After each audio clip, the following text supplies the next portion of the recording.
शिरडी महाराष्ट्र के मशहूर धार्मिक स्थलों में से एक है। हर साल यहाँ लाखों लोग बाबा के दर्शन के लिए पहुंचते हैं। हम जानते हैं कि गुरुवार का दिन शिरडी के साईं बाबा का दिन कहा जाता है और आज इस शुभ दिन पर प्रधानमंत्री नरेंद्र मोदी साईं बाबा मंदिर पहुंचे हैं। साईं बाबा के दर्शन के लिए इस मंदिर की प्रसिद्धि सिर्फ महाराष्ट्र तक ही सीमित नहीं है, बल्कि बाबा का दर्शन करने लोग विदेशों से भी आते हैं। अनुज हमारे साथ जुड़ गए हैं। अनुज, आज शिरडी और शिरडी के आसपास के इलाकों के लिए बेहद अहम दिन है। प्रधानमंत्री पूजा अर्चना करने के बाद जिस तरह से विकास परियोजनाओं का उद्घाटन और शिलान्यास करने जा रहे हैं। देखिए ऋतु, आज शिरडी के हिसाब से अगर हम बात करें तो एक बड़ा दिन इसलिए है क्योंकि आज यहाँ कई हजार करोड़ की जो परियोजनाएं हैं वो इस इलाके के लिए प्रधानमंत्री नरेंद्र मोदी आज यहाँ की जनता को सौंपने जा रहे हैं। और दूसरी सबसे बड़ी बात है जो आपने अभी तस्वीरों के माध्यम से देखा कि प्रधानमंत्री आज श्री बाई बाबा जो संस्थान ट्रस्ट है वहां पर आए और यहाँ साईं बाबा के दर्शन उन्होंने किए, पूजा अर्चना की। और उसके बाद जो एक सबसे बड़ा साईं बाबा ट्रस्ट के लिए आज दिन है वो इसलिए है क्योंकि इस परिसर का जो नवनिर्माण हुआ है, जो एक नई इमारत बनकर तैयारी हुई है, उसका भी उद्घाटन करेंगे। और इसके पीछे जो सबसे बड़ा मकसद रहा है ऋतु, वो ये रहा है कि यहाँ पर जो दर्शनालु हैं, श्रद्धालु हैं, उनकी संख्या कई ऐसे अवसरों पर बढ़ती है, जैसे रामनवमी का दिन है या बृहस्पतिवार के दिन है, यहाँ पर काफी संख्या बढ़ जाती है। ऐसे में लोगों को जो सड़कों पर जो लंबी लंबी लाइन लगती हैं उन पर ना लगना पड़े। यहाँ पर वातानुकूलित एक कॉम्प्लेक्स बनाया गया है, लोग वहां पर अपनी बारी का इंतजार कर सकते हैं। तो आज श्रद्धालुओं को एक सबसे बड़ी सौगात इस नई इमारत के रूप में मिलेगी। दूसरी जो सबसे बड़ी बात है, प्रधानमंत्री यहीं पर जो शिरडी गांव के जो बच्चे हैं, आसपास के बच्चे हैं, उनके लिए एक शिक्षण संस्थान भी यहां लगातार चल रहा है। उसके लिए भी एक नए कॉम्प्लेक्स, एक नई इमारत का उद्घाटन प्रधानमंत्री नरेंद्र मोदी यहां पर करेंगे। तो कुल मिलाकर हम कह सकते हैं कि जिस तरीके से प्रधानमंत्री का लगातार फोकस रहा है कि पर्यटन को बढ़ावा मिले, धार्मिक पर्यटन को अगर बढ़ावा मिलता है तो हम जानते हैं कि उस इलाके के अंदर डेवलपमेंट के कार्य होते हैं, विकास के कार्य होते हैं, लोगों को रोजगार मिलता है। प्रधानमंत्री जब भी किसी सरकारी परियोजनाओं को उस इलाके के लेकर जाते हैं तो हमने इस बात को देखा है कि जो वहां के जो धार्मिक जो मंदिर हैं उनका वो एक तरीके से पुनर्निर्माण लगातार कराते रहे हैं। और शिरडी साईं बाबा मंदिर का भी यहाँ पर नए कॉम्प्लेक्स बने हैं। तो निश्चित तौर पर जब श्रद्धालुओं की संख्या किसी इलाके के बढ़ती है तो उस इलाके का विकास होता है, पर्यटन बढ़ता है, तो उस इलाके के आधारभूत ढांचे को मजबूती मिलती है। और यही प्रधानमंत्री नरेंद्र मोदी का शुरू से ही लक्ष्य रहा है, चाहे वो देश के कोने कोने का कोई भी हिस्सा हो। तो आज हम कह सकते हैं शिरडी और शिरडी जिले के आसपास के जितने भी इलाके हैं उनको कई बड़ी सौगातें मिलेंगी। जो ग्रामीण इलाके हैं उनको सड़कों से जोड़ने की परियोजनाएं हैं, किसानों के लिए एक इसके बाद जो प्रधानमंत्री नरेंद्र मोदी का कार्यक्रम है वो एक डैम है, उसका आज भूमि पूजन होगा।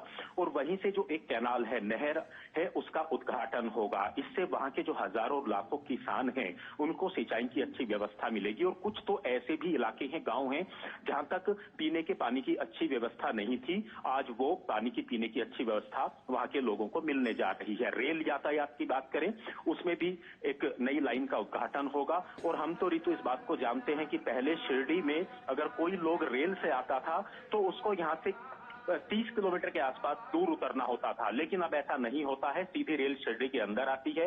हवाई मार्ग की बात करें तो पहले औरंगाबाद कई सौ किलोमीटर दूर हवाई अड्डा होता था, लेकिन प्रधानमंत्री नरेंद्र मोदी के प्रयासों से अब लगातार पिछले कई वर्षों से यहाँ पर हवाई अड्डा भी चल रहा है। तो धार्मिक पर्यटन को बढ़ावा देना, इलाके का विकास करना, ये एक सबसे बड़ा फोकस प्रधानमंत्री नरेंद्र मोदी का रहा है और जिसके गवाह आज यहाँ की जनता एक बार फिर से बनने जा रही है। ऋतु जी अनुज, बिल्कुल सही आपने कहा कि हम जानते हैं कि प्रधानमंत्री नरेंद्र मोदी ने हमेशा से कल्चरल इंफ्रास्ट्रक्चर डेवलपमेंट पर जोर दिया है और जिसके कई ऐसे उदाहरण देश के सामने हैं। अगर बाबा विश्वनाथ कॉरिडोर की हम बात करें, महाकाल कॉरिडोर की बात करें, तो ये तमाम वो स्थल रहे हैं, पूजा के स्थल रहे हैं, धार्मिक स्थल रहे हैं, जिनका एक तरह से एक नव निर्माण किया गया है और श्रद्धालुओं को, आने वाले तमाम भक्तों को किसी तरह की समस्या न हो, इसको ध्यान में रखा गया है। और इसी लिहाज से देखा जाता है अनुज की जिस तरह से शिरडी में भी नया दर्शन कतार परिसर 2018 में प्रधानमंत्री ने ही इसकी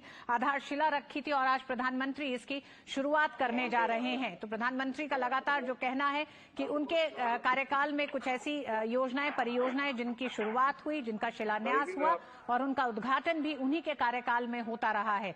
क्योंकि हम जानते हैं कि नीलवंड बांध जिसकी बात हो रही है, जिसे लेकर भी आज एक पूरी नहर के नेटवर्क की शुरुआत प्रधानमंत्री अब से थोड़ी देर के बाद करेंगे। कितना सालों तक लोगों को, इन गांवों को, करीब 180 से ज्यादा गांव हैं जिन्हें लंबा इंतजार करना पड़ा है। बिल्कुल रितु, आपने बिल्कुल सही कहा, क्योंकि काफी लंबे अरसे के बाद जब लोगों को सुविधाएं मिलती हैं तो निश्चित तौर पर उनके लिए, उनके इलाके के लिए एक नया जन्म होता है, हम इस बात को कह सकते हैं। और पीने के पानी की व्यवस्था तो ऐसी बात है जो जीवन के लिए एक आधारभूत जरूरत है। और ऐसे में प्रधानमंत्री ने कई कार्यक्रम चलाए हैं, चाहे घर घर जल नल की बात चलाई हो, सिंचाई की व्यवस्था की बात की हो, ये इस तरह की बातें हैं जो प्रधानमंत्री सीधे जो लोगों की जो समस्याएं हैं, जो निचले पायदान के लोग हैं, उनकी बातों को जब प्रधानमंत्री लगातार उनके इलाकों तक पहुंचाते हैं तो ये उनके लिए एक बड़ी बात होती है। तो निश्चित तौर पर ये महाराष्ट्र के ऐसे इलाके हैं, हमने तो ऋतु ऐसे भी दिन देखे हैं जब महाराष्ट्र के अंदर, विदर्भ ही नहीं बाकी कुछ ऐसे भी इलाके हुआ करते थे जहां पानी की, पीने की समस्याएं मीडिया की हेडलाइन बना करती थी, अखबारों की हेडलाइन बना करती थी। किसान के लिए सिंचाई के पानी की कोई व्यवस्था नहीं होती थी। ये सिर्फ अब महाराष्ट्र नहीं बल्कि पूरे देश के गांवों तक, अलग अलग इलाकों तक, तहसील ब्लॉक स्तर तक, गांवों तक अब ये सारी सुविधाएं पहुंच रही हैं।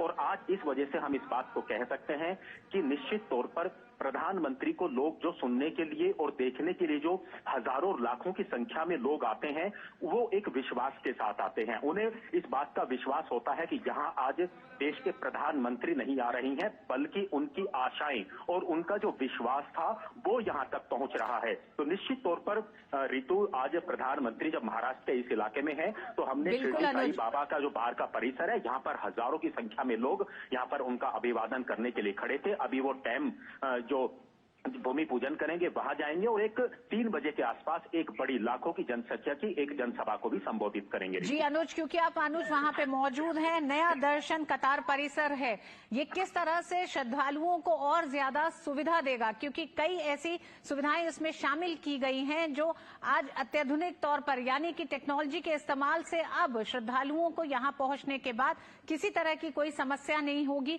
एक बड़ी संख्या में लोग यहाँ पे एकत्रित हो सकते हैं। हम इसलिए भी बताना चाहते हैं क्योंकि शिरडी के साई बाबा के श्रद्धालु सिर्फ देश तक ही सीमित नहीं है, विदेशों से भी लोग आते हैं दर्शन के लिए। तो लोगों को ये पता चले कि किस तरह से शिरडी का साई बाबा मंदिर अब आने वाले बातों को ध्यान में रखते हुए जो नया कॉम्प्लेक्स बना है वो पूरी तरीके से ऋतु वातानुकूलित है, पूरी तरीके से एयर कंडीशनड है। और सबसे अच्छी बात है कि लोगों को अब लाइनों में खड़ा नहीं होना पड़ेगा, वो वहां अपनी बारी का आराम से विश्राम कर सकते हैं, इंतजार कर सकते हैं। और वहां पे बाकायदा वहां पे एक तरीके से बोर्ड लगाए गए हैं और उसमें ये सारी चीजें वहां दिखाई देती हैं, एलईडी दिखाई देती है कि आप कितनी देर में आपका नंबर आएगा। और दूसरी सबसे बड़ी बात है, पीने के पानी की वहां व्यवस्था है। बच्चे अगर वहां हैं तो बच्चों के लिए एक अलग से इलाका है जो बच्चे वहां पर अपना विश्राम कर सकते हैं। तो बैठने की, बुजुर्गों के लिए, दिव्यांगों के लिए बैठने की व्यवस्था है।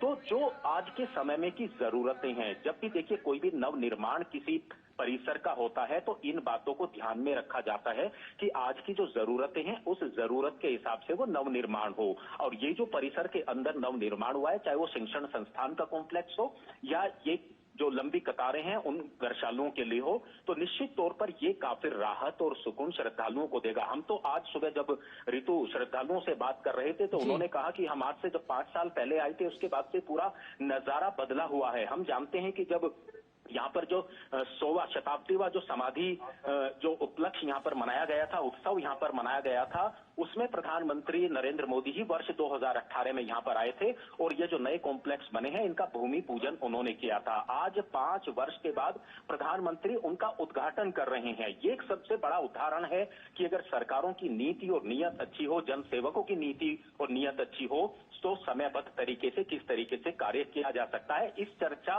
की हमने जो है यहाँ पर हमने बातें सुनी है, लोग इस बात की चर्चाएं कर रहे थे। और आपने जिस तरीके से कहा, सिर्फ भारतवर्ष से नहीं बल्कि दुनिया भर के लोग, पर्यटक यहाँ पर आते हैं, श्रद्धालु यहाँ पर आते हैं, तो उनको भी लगता है कि जब वो अपने भारत वापस देश आते हैं तो विदेशी जैसी सुविधाएं यहाँ पर मिलती हैं। अच्छी